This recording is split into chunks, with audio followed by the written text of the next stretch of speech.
Oi, pessoal, tudo bem? Esse é o segundo vídeo de resolução de exercício da segunda aula da nossa disciplina. Então, nesse vídeo, a gente vai resolver o exemplo 2.10 do livro, lembrando outra vez, oitava edição. Esse exercício fala, letra A, usa as leis de Kirchhoff e a lei de Ohm para determinar a tensão V0 como mostrado na figura 2.2. E letra B, mostra que a sua solução é consistente com a restrição de que a potência total fornecida ao circuito é igual à potência total consumida. V0, que ele pede na letra A, é a tensão sobre esse resistor de 3 ohms. E nesse caso, ele já está falando qual é a polaridade que ele quer. Então, a gente precisa encontrar V0 de acordo com a polaridade pedida nesse exercício. Então, vamos lá resolver. Para começar a resolver o problema, vamos dar uma olhada no desenho desse circuito. Imagina que nessa conexão, que nesse condutor aqui, nós tivéssemos corrente fluindo. Digamos que corrente fluindo da esquerda para a direita. Se tivesse corrente fluindo da esquerda para a direita, teria energia se acumulando aqui, teria corrente se acumulando aqui, e essa corrente não teria por onde voltar. Isso não é possível, a gente teria que ter um caminho de volta para essa corrente. Como ele não existe, a gente não tem corrente fluindo nesse conector. Então, por aqui não passa corrente. A gente quer encontrar quem é V0. Para encontrar quem é V0, a gente precisa saber qual é a corrente sobre esse resistor de 3 ohms, que é a mesma corrente sobre o resistor de 2 ohms, que é esse zero. A gente pode encontrar I0 fazendo a soma das quedas e das elevações de tensão nessa malha aqui da direita. Mas a gente não sabe qual é o valor de I de S, que é a corrente de controle dessa fonte controlada de tensão. Para descobrir quem é I de S, a gente vai ter que analisar essa corrente aqui da esquerda, de onde vem o valor de I de S. Então, a gente pode fazer uma análise dessa malha da esquerda e nós podemos fazer o somatório das elevações e das quedas de tensão dessa malha. Como eu costumo fazer, vamos considerar as elevações de tensão negativas. Então, a gente vai ter menos 10 volts mais o valor da resistência de 6 ohms vezes a corrente que flui por ele, ou seja, mais a queda de tensão na resistência de 6 ohms igual a zero. A gente tem menos 10 mais R6 vezes S igual a zero. De onde a gente vai ter que S é igual a 10 dividido por 6 amperes. Ótimo! Agora a gente pode vir para a malha da direita e fazer o somatório das elevações e das quedas de tensão nessa malha. A gente continua considerando que as elevações são negativas e as quedas são positivas. Vamos aqui para a malha da direita e vamos começar a montar a nossa equação. A gente tem primeiro essa elevação de 3S. Como é uma elevação, é negativo. Então, a gente tem menos 3S. Continuamos caminhando por aqui.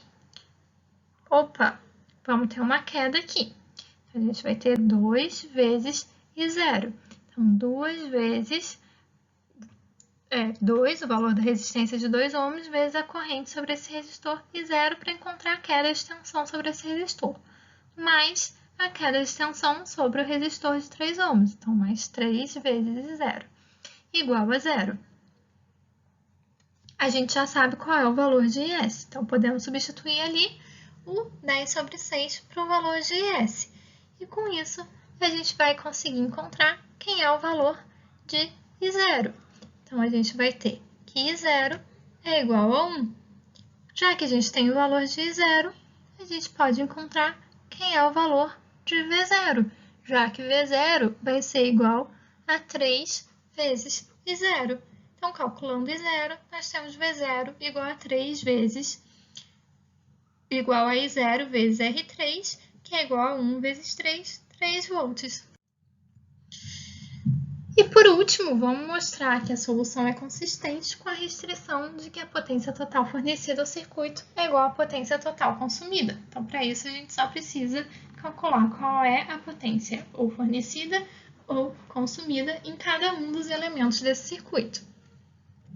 Vamos começar pela potência na fonte de 10 volts. Então, para encontrar a potência na fonte, a gente vai ter que fazer P igual a tensão vezes a corrente. A gente já sabe qual é a tensão, que são esses 10 volts, e a gente já calculou qual é esse valor de S no slide anterior também, observando que a corrente está no sentido de elevação da tensão. Então, a gente vai ter P igual a menos V vezes I. Então, a gente tem lá P igual a menos a tensão vezes a corrente.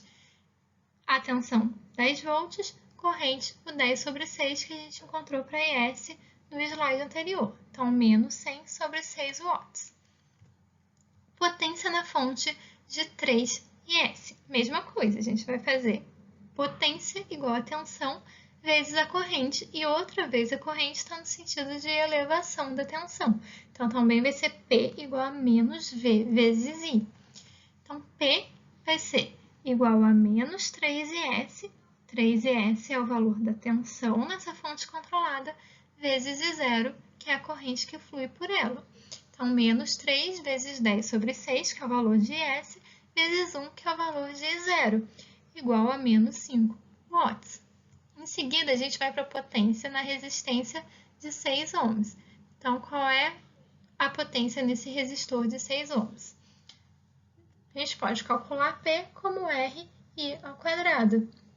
A gente já tem o valor de R, a gente já tem o valor da corrente que flui por ele, só substituir. Resistência vale 6 ohms, e de S a gente já descobriu no slide anterior que é 10 sobre 6, a gente tem 100 sobre 6 watts. Potência no resistor de 2 ohms, a gente também vai fazer P igual a R vezes I ao quadrado, já que a gente sabe o valor da resistência e da corrente que flui por ele. Então, a gente tem os 2 ohms vezes 1 ampere ao quadrado, 2 watts. E por último, a gente vai fazer a potência na resistência de 3 ohms. E outra vez, a gente vai usar P igual a R I ao quadrado, resultando em 3 watts. Se a gente olhar os resultados que a gente encontrou, a gente vai ter menos 100 watts, menos 100 sobre 6 watts aqui e mais 100 sobre 6 watts aqui. Então, um cancela com o outro. Aqui, se a gente somar o valor que é absorvido de potência por essas duas resistências, a gente vai ter 5 watts. Essa fonte de 3S está fornecendo 5 watts. Aqui a gente também tem esses dois valores cancelados, esse 2 mais 3 e 5, ou seja, a potência total consumida e a potência total fornecida são iguais. Então, a nossa solução é consistente com a restrição de potência. Finalizando o nosso segundo exercício, vamos lá que a gente tem mais vídeos de exercício para essa aula 2.